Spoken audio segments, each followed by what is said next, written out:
오늘 대강절 둘째 주일입니다. 대강절이라고 하면은 예수님의 그 초림을 우리가 기념하며 다시 오실 재림하시는 그 예수님, 만왕의 왕으로 우리의 심판주로 오시는 예수님을 우리가 기다리는 그러한 시즌이죠. 그런데 분명히 예수님께서 말씀하셨습니다. 마태복음 24장 36절에서 그러나 그날과 그때는 아무도 모르나니 하늘의 천사들도 아들도 모르고 오직 아버지만 아시느니라. 그러시면서 결론적으로 이러므로 너희도 준비하고 있으라. 생각하지 않은 때에 인자가 오리라 라고 이렇게 말씀하셨습니다. 이 내용은 우리 지난주 대강절 첫째 주일을 맞이하면서 예수님께서 그 종말에 관한 말씀을 나누었던 그러한 말씀이었습니다. 여러분, 그럼에도 불구하고 우리 교회 역사 속에서 이 예수님께서 재림하시는 그날들을 예언한 사람들이 참 많았습니다. 그리고 또한 예수님께서 그날에 오실 것이다 라고 많은 사람들이 또 기대했던 것이지요.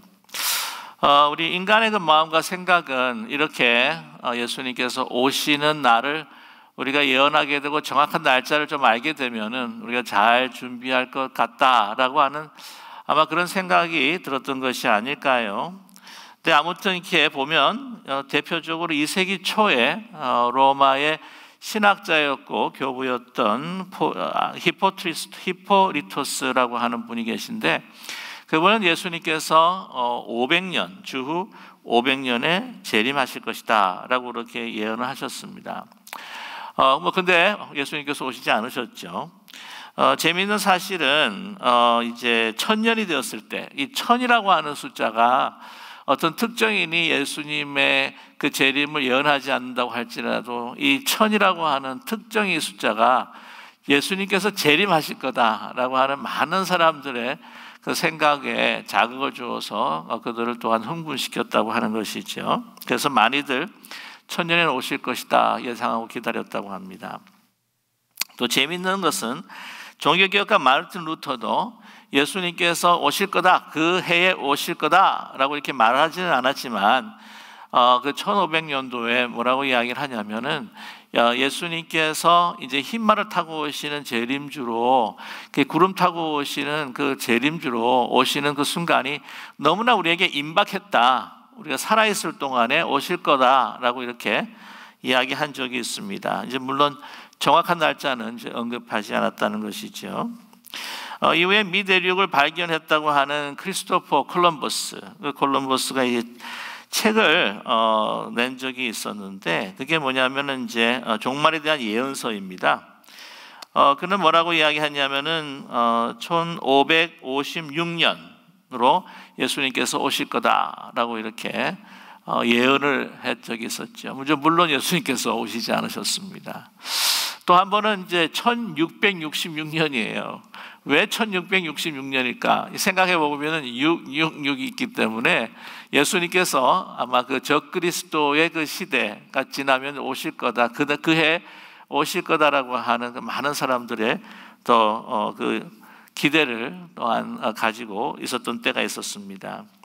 여러분 아시겠지만 1992년에 10월 28일 그 예수님이 재림하신다라고 해가지고 이 다미선교회 그 참 무슨 가정과 교회와 또 이 사회의 그 다미선교회가 이것을 이제 시한부 종말론이라고 그렇게 이야기를 하는데, 예수님께서 어느 때에 어느 시간에 오실 것이다, 이게 시한부 종말론인데, 이 다미선교회가 끼친 그 악영향이라고 하는 건 참 얼마나 큰지 모릅니다. 여러분께서 아마 기억하시리라고 생각을 합니다. 이 외에도 이 교회 역사 가운데서 몇 년도에 오실 거다라고 하는 것을 예언하신 분들이 참 많다고 하는 거죠.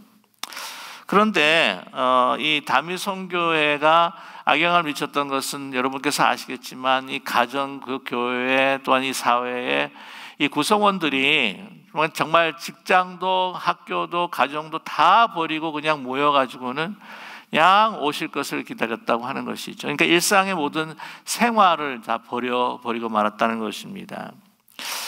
그런데 이러한 유사한 현상이 사실은 초대교회도 있었던 것이지요.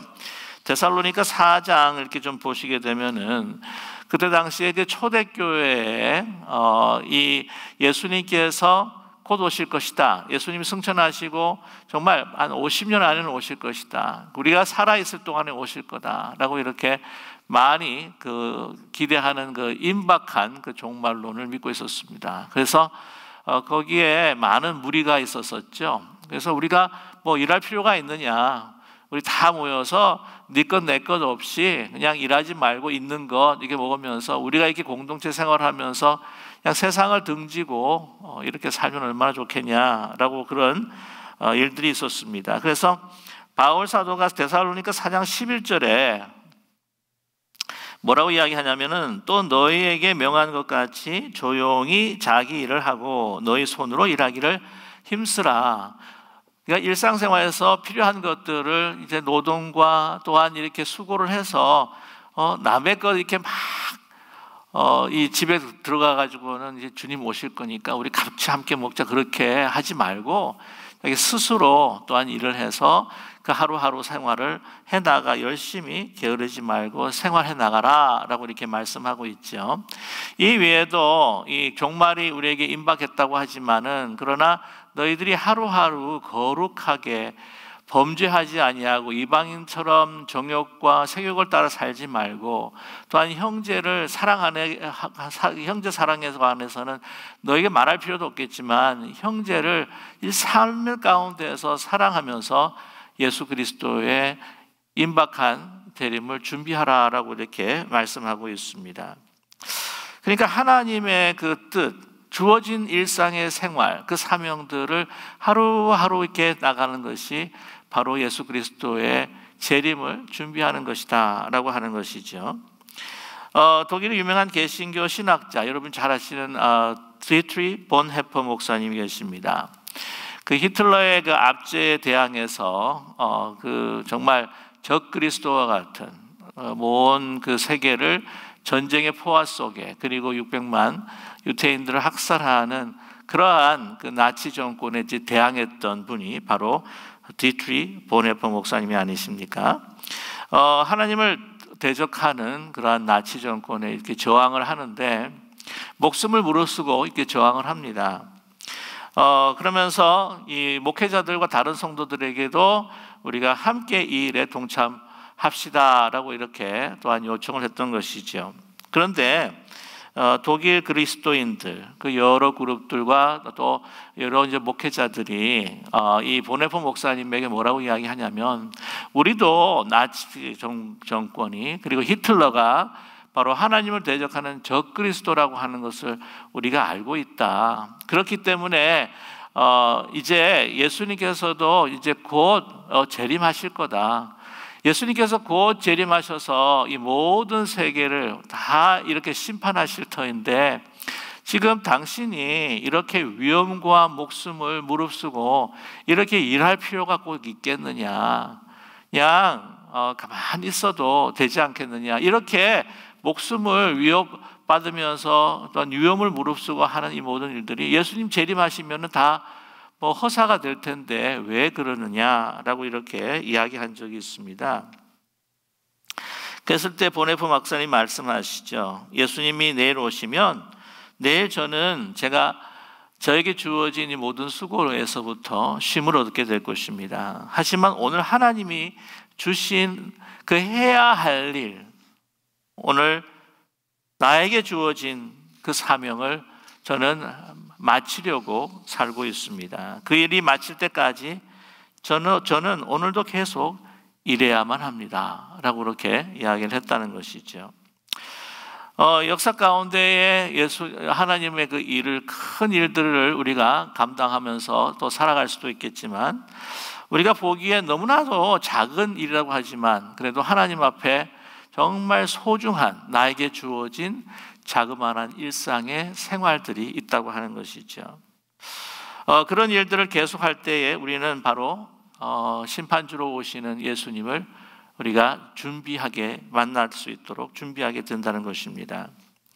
오늘 본문의 말씀, 이 본문의 말씀은요, 우리가 구체적으로 살아갈 때에 어떻게 주님께서 재림하시는 그 재림을 우리가 준비할 수 있을 것인가라고 하는 구체적인 그 생활의 지침을 우리에게 주고 계십니다. 예수님의 그 재림에 관한 말씀, 이제 그 세상이 어두워지고 정말 모든 환난과 또 여러 가지 또한 재앙들로 인한 이 시대 때에 예수님께서 이제 자림하실 것이다 라고 이렇게 말씀하시고 난 다음에 예수님께서 25장에서 이 종말에 대한 이 종말의 역사적인 사건을 24절에서 24장에서 말씀해 주셨다고 한다면 우리가 이 종말을 어떻게 맞을 것인가 하는 그 비유적인 사건이라고 이야기할 수 있죠. 비유적인 사건을 마태복음 25장에서 말씀해 주고 있습니다. 거기에 여러분이 너무나도 잘 알고 계시는 세 가지의 비유가 거기에 담겨 있습니다.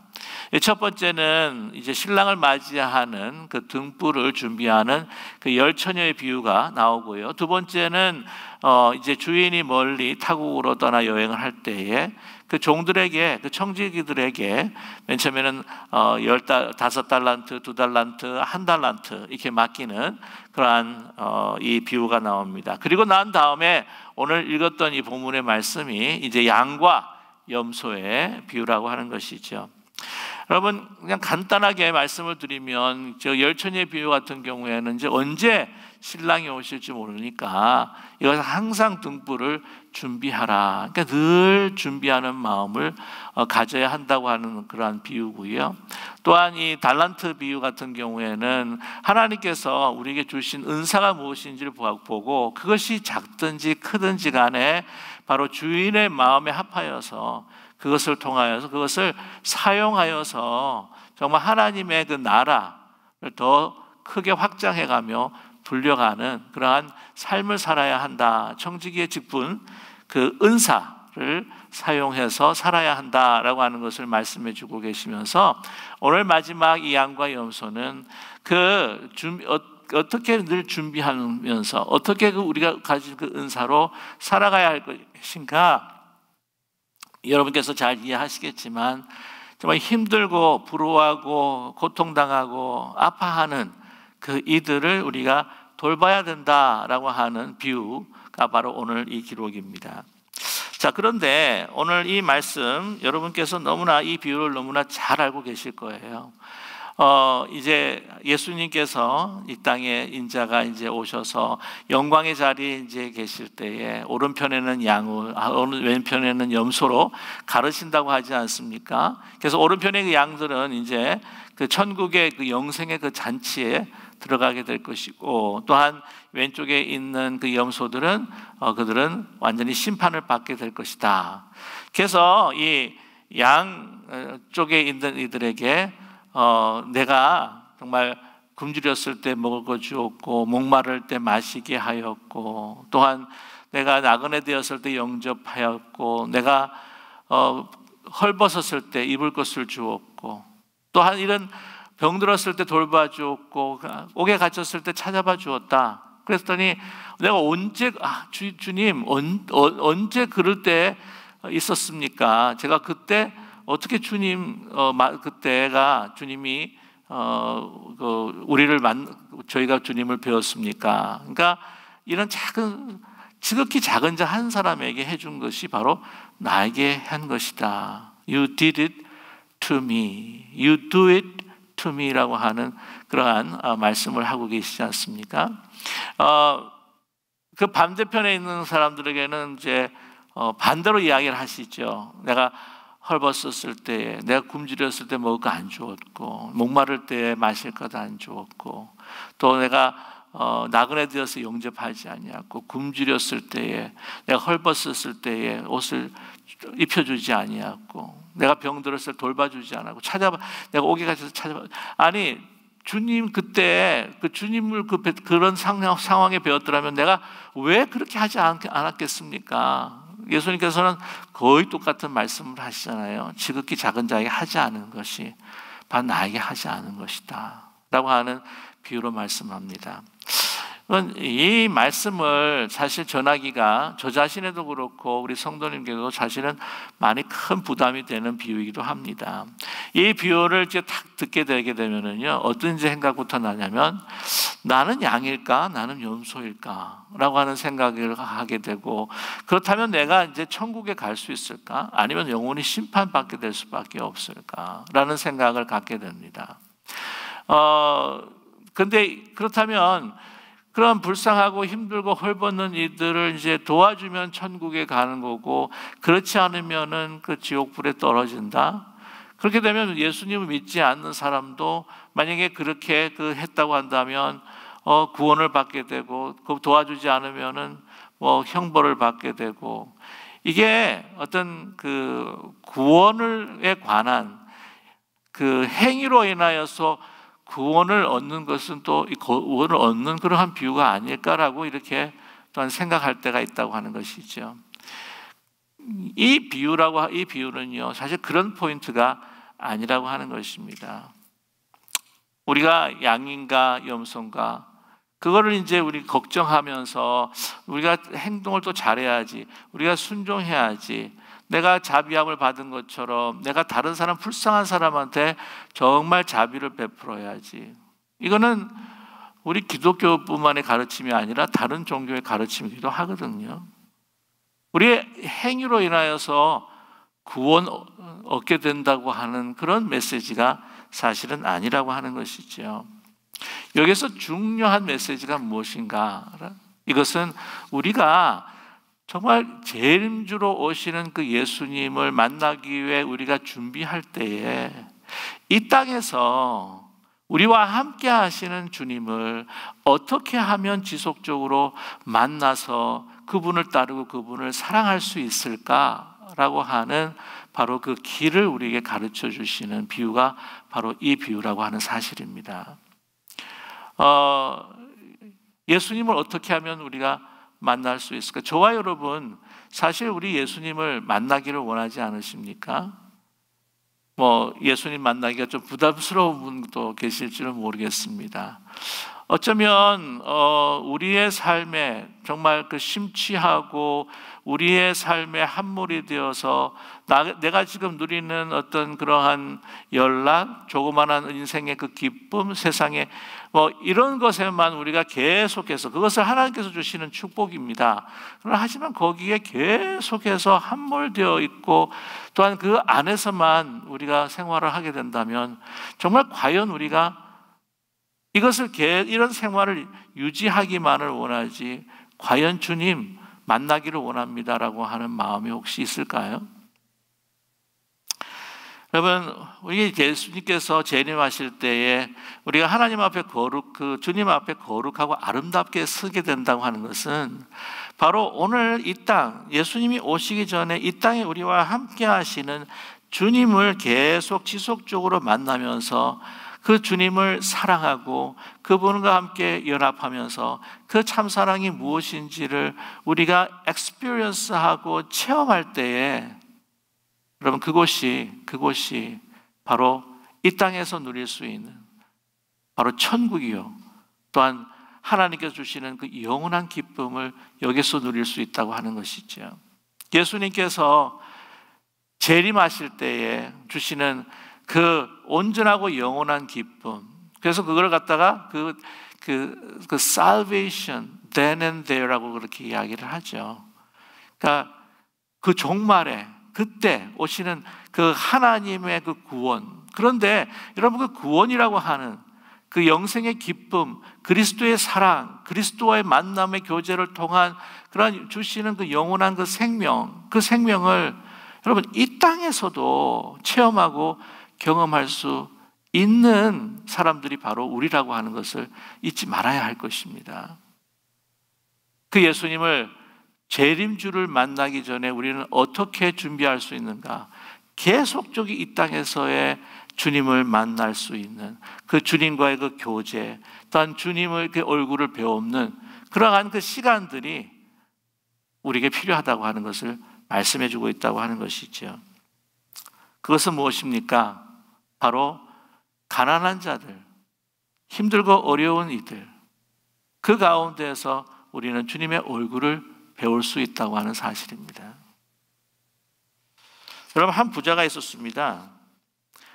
예수님을 잘 믿는 부자였어요. 그러면서도 꿈에도 예수님을 그리면서 한번 꼭 뵙기를 원합니다. 간절히 기도를 했습니다. 그랬을 때에 그 마음을 아시고는 예수님께서 내가 크리스마스 때 너를 찾아가리라 라고 이렇게 말씀해 주셨어요. 이거는 실화가 아니라 오래 전에 내려온 그러한 이야기입니다. 그래서 얼마나 기뻤는지 예수님께서 크리스마스에서 자기를 찾아와 주신다고 하니까 이 부유한 사람은 어떻게 했겠습니까? 그 전날부터가 아니라 그 말을 듣고 난부터 모든 예수님 맞이할 준비를 한다고 하는 것이죠. 크리스마스가 되었습니다. 이 산의 진미뿐만이 아니라 모든 데코레이션, 모든 게 악사들 불러서 이제는 예수님 맞을 채비를 하고 있었다고 하는 것이죠. 그런데 크리스마스가 되고 또한 그 아침부터 기다렸는데 예수님이 밤늦도록 오시지를 않는 거예요. 이제는 더 이상 기다릴 수가 없어서 지쳐서 이제 안 오시나 보다. 약속을 꼭 지키시는 분인데 하면서 이제는 파장을 하려고 하는데 문이 똑똑똑하고 소리가 납니다. 그랬을 때 정말 담루하고 굶주리고 배고파하는 그 거지가 앞에 서 있었던 것이죠. 그래서 문전박대하며 내쫓습니다. 아니 귀한 예수님을 위해서 차린 이 잔치집에 아니 어떻게 재수없게 이렇게 남루한 너 같은 인간이 오느냐라고 이렇게 내쫓아 버리고 만 것입니다. 꿈에서 예수님이 나타나셨습니다. 부자가 이야기합니다. 예수님 많이 기다렸습니다. 왜 오시지 않으셨습니까? 라고 했을 때 예수님께서 말씀하셨죠. 아니 너를 찾아갔었는데 나는 야단맞고 문전박대를 당하고 쫓겨나지 않았느냐. 그 말을 들었던 그 부유한 사람은 정말 하나님 앞에 참회의 기도를, 주님 앞에 참회의 기도를 드렸다고 합니다. 저와 여러분, 과연 그 높은 보좌를 부르시고 이 땅에 오셔서 참으로 초라한 베들레헴 마구간에 그 복음자리를 펴시고 다른 사람들의 도움으로 살아가셔야만 했던 정말 비천한 그 모습의 아기 예수님, 그 예수님을 우리는 이 땅에서 어떤 모습으로 발견할 수 있을까요? 영광된 재림의 주님으로 오시기 전까지 주님은 특별히 비천한 그 자리에 연약한 인간의 그 모습에서 그 아기의 모습에서 우리가 발견할 수 있는 것처럼 고통당하고 힘들고 어려운 이들의 그 모습 속에서 우리는 주님을 발견하게 된다고 하는 사실입니다. 주님께서 자신을 이 헐벗고 가난한 정말 비천한 이들과 자신을 동일시하면서 그들을 통해 우리가 예수님을 만나기를 원하신다고 하는 것을 오늘 이 말씀을 통해서 우리에게 전해주고 계십니다. 콜럼버스 오하이오의 파트리샤 밀러라고 하는 그 병원의 리셉셔니스트로 일하시는 분이 계십니다. 그분의 글을 읽은 적이 있는데요. 자신의 그 이머전시에서 일하면서 그 자신이 일주에서 일어나는 그 이머전시니까 얼마나 많은 그 아프고 고통당하고 다치고 막 또 가족이 막 그런 상황이 되게 되면 울부짖고 하는 그런 상황들을 보겠습니까? 그래서 그녀가 배웠던 것은 이런 고통에 대해도 마음을 닫고 눈물을 흘리지 않는, 함께 울지 않는 그러한 법을 배웠다고 합니다. 매일 병원에 드나드는 그 아픈 사람들에 대해서 소위 말하자면 careless of heart, 이 마음에, 이 심장에 굳은 살을 만들기 시작했다고 하는 것이죠. 5년 동안 일하면서 그렇게 마음을 닫아야지 자신도 이것에 너무 처지지 않고 살아남을 수 있을 것 같다라고 하는 생각을 가지게 된 것입니다. 근데 한 번은 티네이저 한 아이가 그 드라그 오버도즈 이거 과다 복용을 해가지고는 막 거의 사지를 헤매면서 이렇게 들어오게 된 것이죠. 그런데 그 아이가 경찰에 연락을 받고 찾아오게 된 것입니다.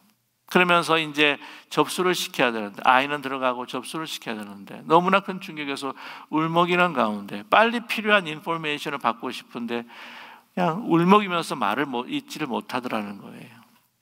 너무 조용한 목소리로, 처진 목소리로, 울먹이는 목소리로 이 인포메이션을 주는데 빨리 이걸 작성해야 되는데 아주 짜증이 나고 막 성미가 말라지더라는 것이었죠. 그래서 퉁명스럽게 이제 모든 것들을 받고 난 다음에 프린트를 하고 카드를 만들기 위해서 카피 머신으로 가서 카피 머신을 누르려고 하는데 주님께서 마음속에 그 귓가에 말씀해 주시더라는 거죠. 하나님께서 자신을 멈추시면서, 주님께서 자신을 멈추시면서 명백한 목소리로 마음속에 들려주셨다고 합니다. 얘야, 왜 그 엄마를 제대로 쳐다보지 않았니? 한 번이라도 그녀를 제대로 바라보았다면 너는 나를 볼 수 있었을 텐데. 그때 바로 그녀가 그 목소리를 듣고 흐느끼기 시작합니다. 그러면서 돌아가서 흐느끼는 엄마의 손을 붙들고 따뜻한 목소리로 포기하지 마세요. 희망을 버리지 마세요. 하나님께서 당신을 사랑합니다. 그런데 엄마는 그 참고 있었던 그 눈물을 그냥 퍽 하고 쏟아내면서 펑펑 울기 시작합니다. 그리고 그 엄마에게 아무런 감정 없이 대했던, 냉정했던 자신의 모습이 너무나 부끄러운데, 그러나 그 엄마는 그녀의 손을 잡으면서 고맙습니다. 정말 고맙습니다.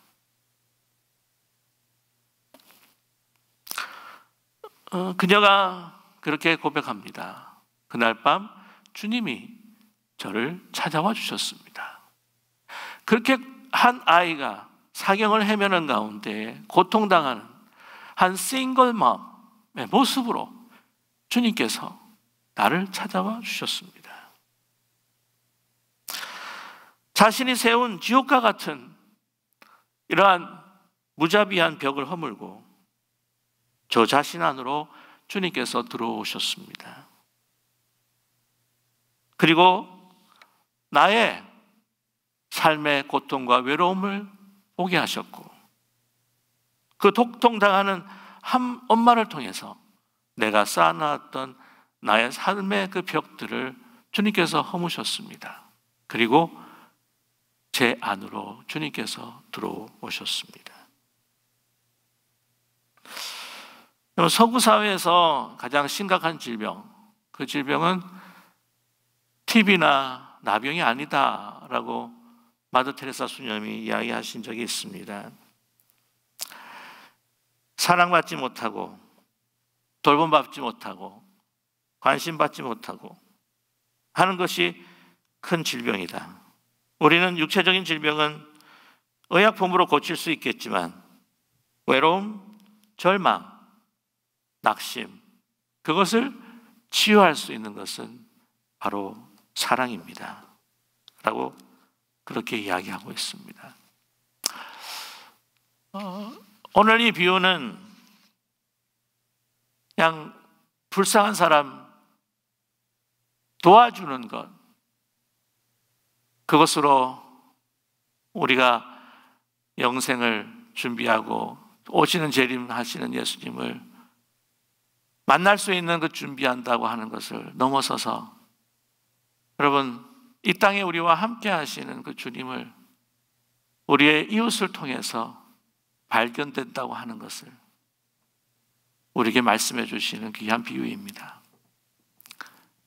여러분, 우리의 그러한 이웃 속에서 정말 하나님의 은혜와 사랑이 아니라 꼭 저주와 같은 받은 그들을 향한 하나님의 그 뜨거운 사랑을 그들 속에서 발견하면서 나도 그처럼 연약하고 힘들었을 때 나를 사랑하신 바로 예수 그리스도의 그 사랑을 경험하면서 그 이웃들을 통해 나의 연약한 나 자신을 발견하게 되고 그 이웃들을 통해 내가 그리스도의 그 얼굴을, 그리스도의 그 모습을 우리가 발견해 나갈 때 우리는 이 땅에서 하나님께서 주시는 놀라운 천국의 그 기쁨과 영생과 은혜와 영원한 사랑을 우리는 누리게 될 줄로 분명히 믿습니다.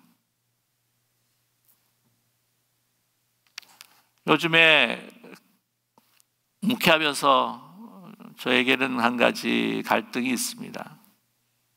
우리 코로나19가 너무 이웃들과의 높은 담을 쌓아가고 있는 것은 아닐까 생각이 듭니다.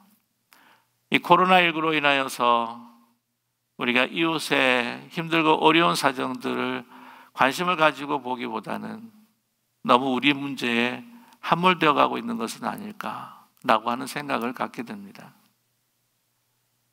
그런 상황에서 과연 우리는 이웃을 통해서 당신을 드러내시기 원하시는 주님을 얼마나 만날 수 있을까? 그 비천한 마구간에서 자기의 몸을 담으시고 이 땅에 우리 구원을 위해서 오신 그 낮은 자리로 오신 그 비천한 몸으로 오신 인간의 몸으로 오신 그 주님, 그 주님을 우리는 힘들고 고통당하고 아픈 이웃들을 통해서 만날 수 있는 그런 마음의 준비가 되어 있는지, 크리스마스 오늘 재림하실 그 주님을 만나기 전에 먼저 이 땅에서 주님을 만나고 함께 그 사랑을 나눌 수 있는 이 크리스마스가 되시기를 주님의 이름으로 간절히 축원합니다. 기도하겠습니다. 사랑의 하나님 아버지, 우리가 어디에서부터 주님을 만나고자 주님을 찾고자 하는지 다시 한번 우리의 눈을 열어 주시옵소서. 세상을 향한 우리의 소원과 또한 우리 자신의 문제에 너무나도 눈이 가려져 있는 저희들은 아닐까 하는 생각을 갖게 됩니다. 우리의 가정에서부터 우리 교회, 더 나아가 우리 사회, 여러 가지 정말 힘들고 고통당하는 우리의 어려운 가까운 이웃들, 먼 이웃들을 우리가 함께 생각하면서 그들의 모습 가운데에 우리가 만나기 원하는 주님의 모습을, 주님을 만날 수 있는 저희들 되게 도와 주시옵소서. 선행이다, 악행이다를 넘어서 진정 주님만을 주님을 만나기를 원하는, 또한 우리의 작은 지극한 작은 한 사람도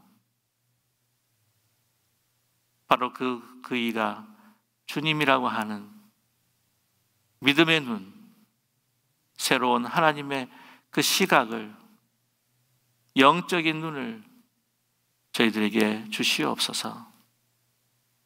예수 그리스도의 이름으로 감사드리며 간절히 기도드립니다. 아멘.